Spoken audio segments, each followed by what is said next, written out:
Hello, student of ninth class. Let's start now chapter number 16.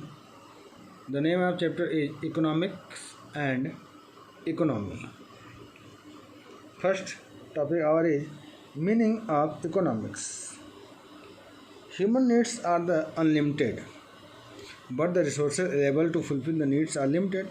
हम सभी जानते हैं कि मनुष्य की जो आवश्यकताएं होती हैं वो अनलिमिटेड होती हैं और उन आवश्यकताओं की पूर्ति करने वाली जो रिसोर्सेस हैं वो लिमिटेड होती हैं. To fulfill his needs, a man had to perform the various economic and non-economic activity. अपनी आवश्यकताओं की पूर्ति करने के लिए मनुष्य जो है बच्चों बहुत तरह की एक्टिविटीज़ करते हैं. और आप उन एक्टिविटी में करिए तो आप इकोनॉमिक और नॉन इकोनॉमिक एक्टिविटी को करना पड़ता है. The science which study the economic activities of the society is known as economics. यदि हम साइंटिफिक तरीके से इसका अध्ययन करें तो ये हमारा इकोनॉमिक्स कहलाता है, हमारी जो इकोनॉमिक एक्टिविटीज़ है. In other words economics is the study of the economic activity a man. Economic एक अध्ययन है बच्चों जिसके अंदर हम मनुष्य की एक्टिविटी का अध्ययन करते हैं. During his life time from the birth to death a person perform various activity. मनुष्य का जन्म से लेकर के मृत्यु तक अनेक प्रकार के जो कार्यक्रम हैं एक्टिविटीज़ में वो लिप्त रहता है. From morning to night all the human activity can be divided into two part. मनुष्य के जितने भी कार्य हैं क्रियाकलाप है उसको हम लोगों ने दो पार्ट्स में डिवाइड किया हुआ है. फर्स्ट है ह्यूमन एक्टिविटीज़, में आएगा इकोनॉमिक एक्टिविटीज़ और नॉन इकोनॉमिक एक्टिविटी. सबसे पहले हम उन बातों को कर लेते हैं बच्चों जिसके अंतर्गत इकोनॉमिक एक्टिविटीज़ आती हैं. All these activities perform by the human which can be measured in money are called economic. देखिए ऐसी सभी एक्टिविटी मनुष्य के द्वारा जो की जाती है जिनको हम लोग मनी में मेजर कर सकते हैं वे हमारी इकोनॉमिक एक्टिविटी कहलाती हैं. Farming by a farmer, services rendered by a labour in the industry. ये सभी कार्य जो हैं हमारे इकोनॉमिक एक्टिविटीज़ कहलाते हैं. Teachers teaching in class, person working in office, ये सभी हमारी इकोनॉमिक गतिविधियों में लिप्त होती हैं. According to the subject matter of economics the main economic activity can be classified two. हम इनको इस तरह से भी क्लासीफाई कर सकते हैं. फर्स्ट हम लोग बात करते हैं प्रोडक्शन की. The transformation of raw material into manufacture goods which can fulfil human wants और कॉल्ड प्रोडक्शन. देखिए जब हम रॉ मटेरियल को ट्रांसफॉर्म करके एक नए प्रोडक्ट का निर्माण करते हैं तो उसको हम लोग प्रोडक्शन कहते हैं.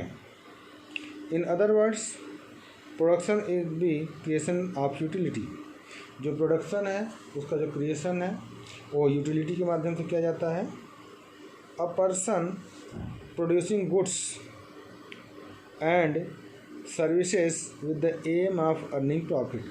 देखिए एक व्यक्ति जो है गुड्स को इसलिए प्रोड्यूस करता है कि उसका जो एम होता है अधिक से अधिक मात्रा में प्रॉफिट को कमाना और इसी को हम लोग प्रोड्यूसर कहते हैं. For example farmer doing the farming, किसान खेती करता है. In this example for farmer is the producer and farming is the production. तो इस प्रकार देखेंगे जो फार्मर है वो तो प्रोड्यूसर है जो अनाज को पैदा कर रहा है और फार्मिंग क्या है वो हमारी प्रोडक्शन कहलाएगी बच्चों. सेकंड जो हमारा है consumption. The use of goods and services to directly satisfy human wants known as consumption. देखिए जो गुड्स है डायरेक्टली मनुष्य की आवश्यकताओं की पूर्ति करता है वो कंजम्पशन कहलाता है. The person consuming goods and services to satisfy his wants is called consumer. For example, the purchase of a football by the Sachin to play. एक फुटबॉल सचिन के द्वारा खरीदा जाता है जिसका एम क्या होता है, खेलना. In this example Sachin is a consumer. और इसमें देखें तो सचिन एक कंज्यूमर है.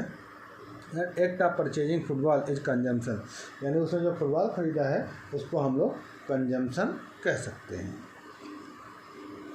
नेक्स्ट है एक्सचेंज की बात कर लेते हैं बच्चों. The act of exchanging goods and services products by person with the goods and services of other person known as exchange.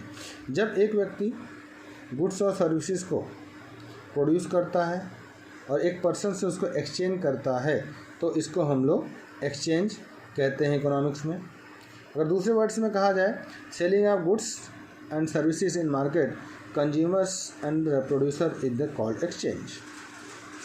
A person rendering his services in the company and receiving the remuneration in return.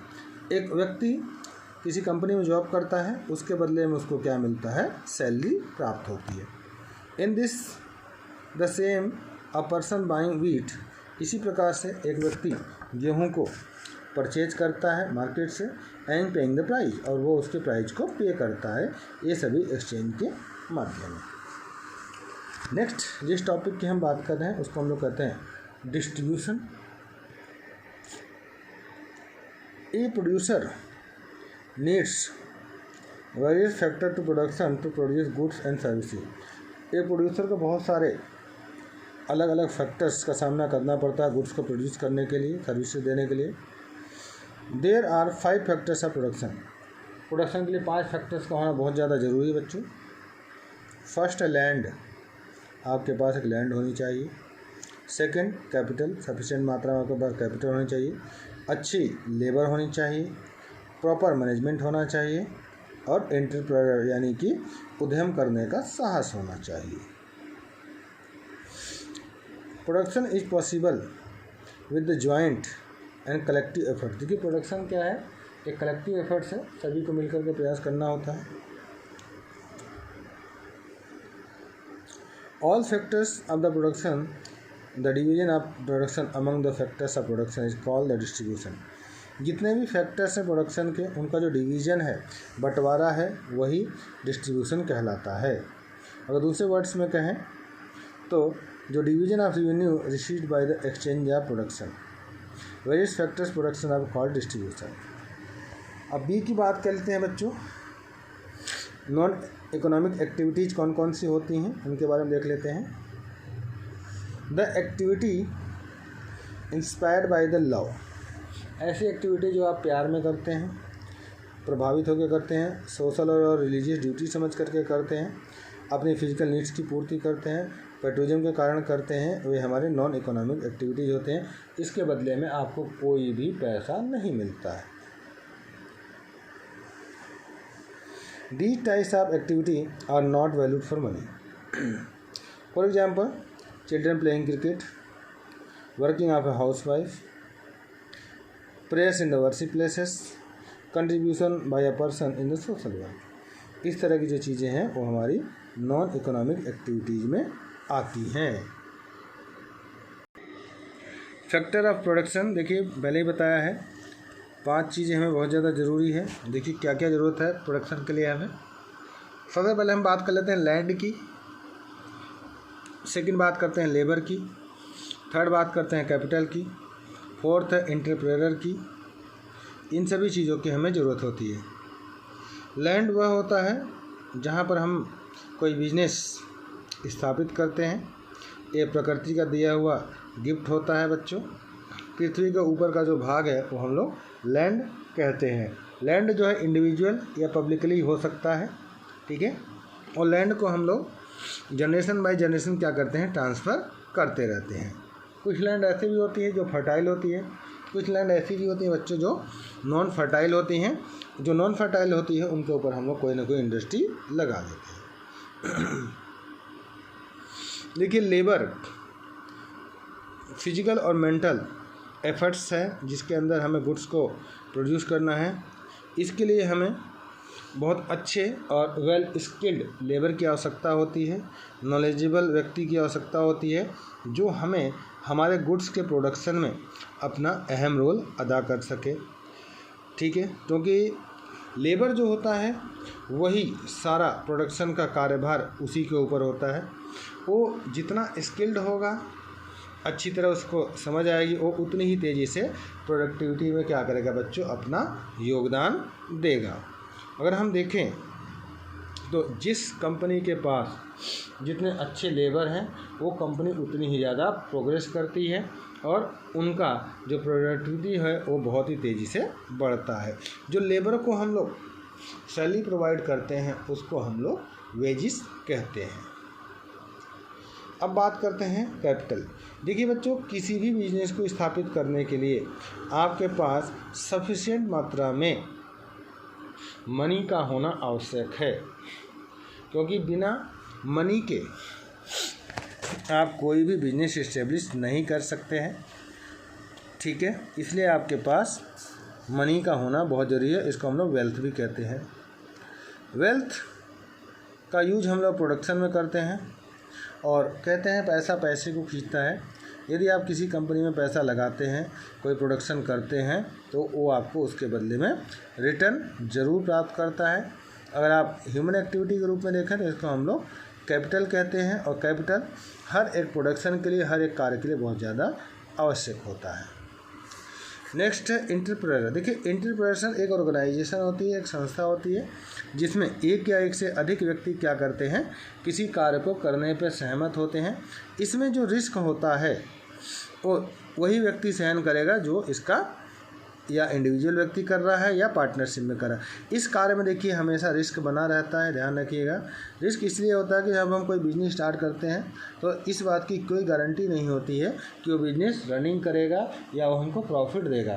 कभी कभी तो बहुत समय लग जाता है कंपनियों को प्रॉफिट देने में। इसलिए ये ध्यान रखना चाहिए कि इस तरह का जो एंटरप्रेन्योर है उसको बहुत सोच समझ करके करना चाहिए।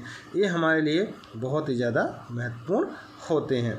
कभी कभी क्या होता है, आपको बहुत बड़ी मात्रा में मनी का लॉस हो जाता है।